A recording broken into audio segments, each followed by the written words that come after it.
The Haunting of Hill House, Shirley Jackson. If you want horror that feels like quiet pressure and uncertainty, this classic delivers dread through mood, space, and subtle shifts in what feels reliable. Start here if you are building your horror taste from scratch. A lot of people bounce off horror because they pick a book by reputation instead of by type. Use this book to learn the dread lane. In this lane, the fear is not a creature you can label.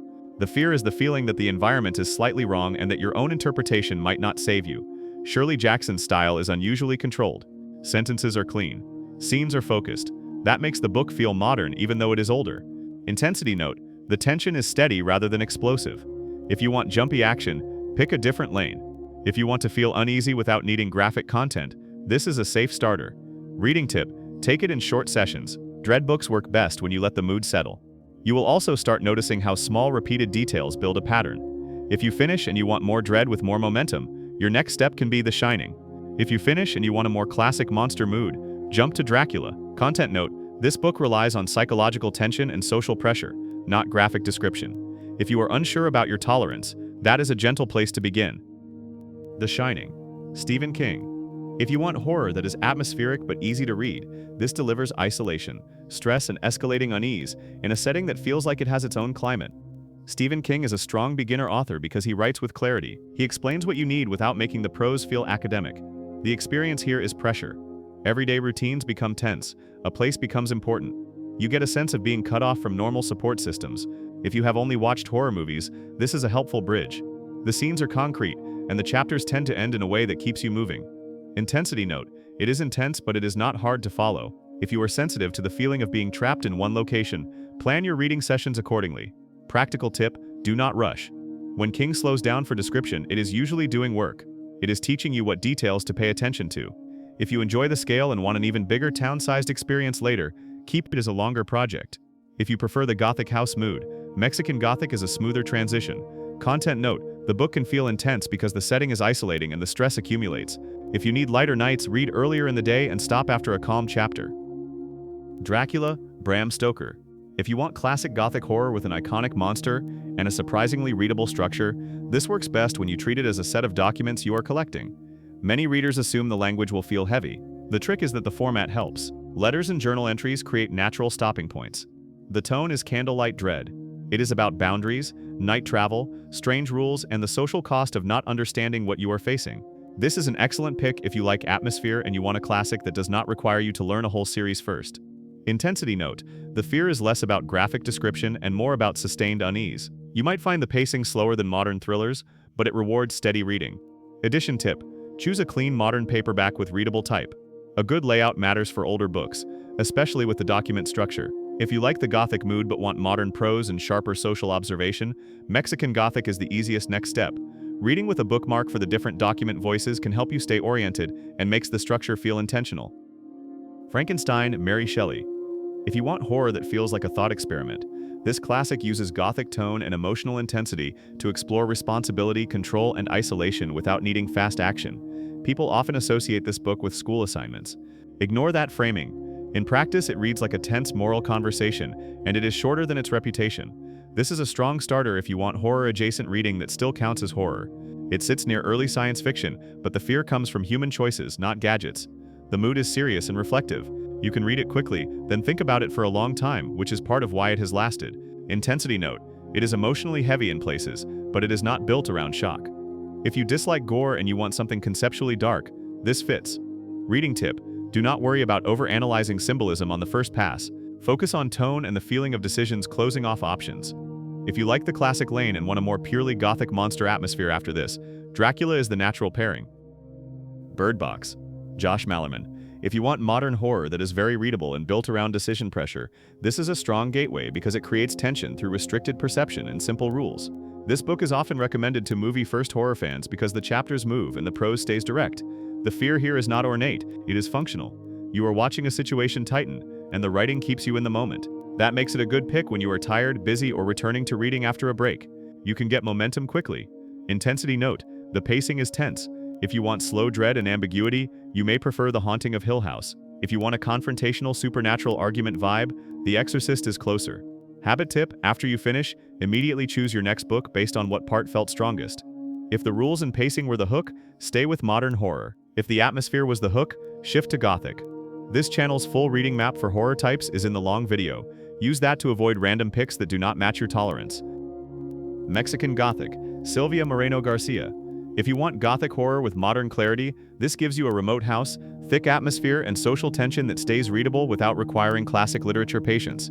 Think of this as the bridge between old Gothic and modern genre fiction. You get the mansion energy, but the scenes have clear purpose and the prose is accessible. A key part of the experience is environment. Rooms feel heavy, rules feel unspoken, conversations feel like tests. This is a good choice if you like dread but you want more vivid sensory detail than Shirley Jackson, and you want a more contemporary rhythm on the page. Intensity note, the book can feel unsettling because the setting is immersive. If you prefer a cleaner thriller like Pace, Bird Box is simpler. If you want classic monster mood, Dracula is a better fit. Reading tip, do not rush the early chapters. The mood building is part of the payoff. Once the atmosphere clicks, the rest reads faster. If you finish and you want something even more emotionally heavy, Pet Sematary is the step up in weight, not in complexity. Pet Sematary, Stephen King. If you want horror that feels personal and emotionally heavy, this is a direct and memorable Stephen King novel that treats fear as a serious subject, not a game.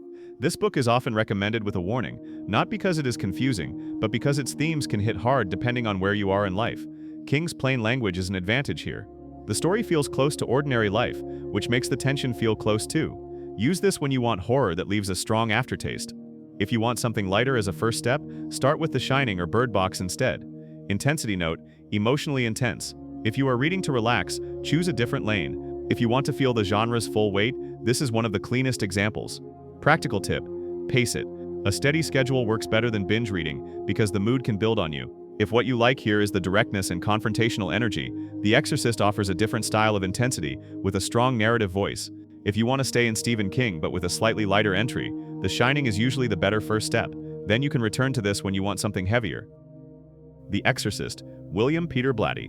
If you want horror that feels like a serious confrontation with the limits of certainty, this is a fast and voice-driven novel that stays readable while keeping the tension high. William Peter Blatty writes with momentum.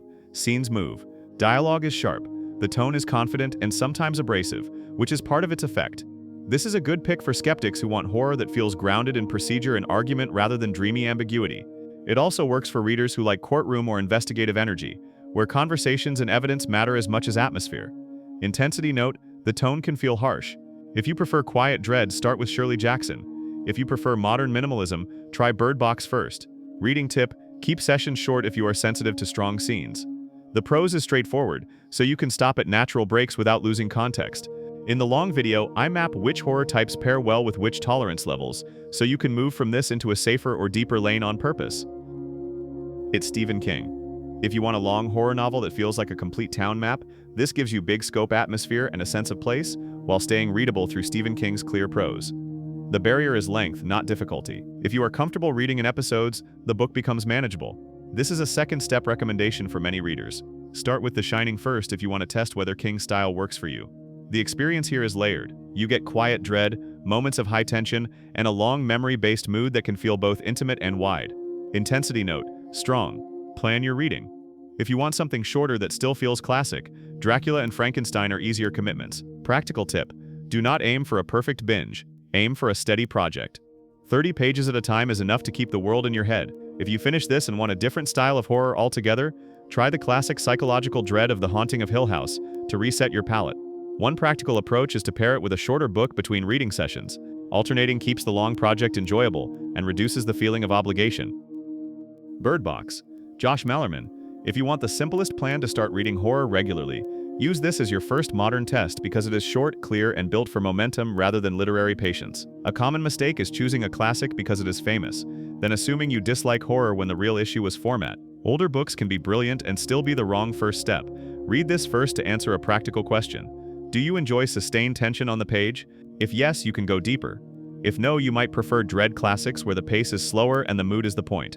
After you finish, pick your next move. For dread and ambiguity, go to The Haunting of Hill House.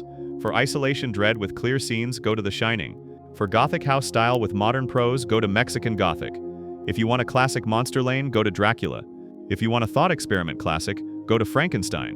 The long video puts these decisions into a simple map so you do not waste time on mismatched picks. If you are buying in print, look for an edition with comfortable spacing and a clear font. Fast-paced horror benefits from legibility and quick page turns. Dracula, Bram Stoker. If you want to read older horror without feeling stuck, this classic is the best gateway because its diary and letter structure creates natural breaks and keeps the story legible. Approach it like a series of short reports. Read 1 or 2 documents per session. That is enough to keep momentum and still enjoy the slower Gothic mood. This is also a useful calibration tool. If you enjoy the tone but want a shorter commitment, try Frankenstein next. If you enjoy the tone but want modern pacing, go to Mexican Gothic. Intensity note, steady dread, not constant shocks. If you want a faster modern tension engine, Bird Box is a better first step. If you are building a horror reading habit, alternate lanes. Read 1 dread classic, then 1 modern fast book. That keeps your tolerance balanced and prevents fatigue. For the full set of beginner choices and the cleanest next steps, watch the long video on this channel. It lays out each type, the safest starter, and what to try after. If the older vocabulary slows you down, try the audiobook or read alongside a modern annotated edition. The goal is comprehension and mood, not speed.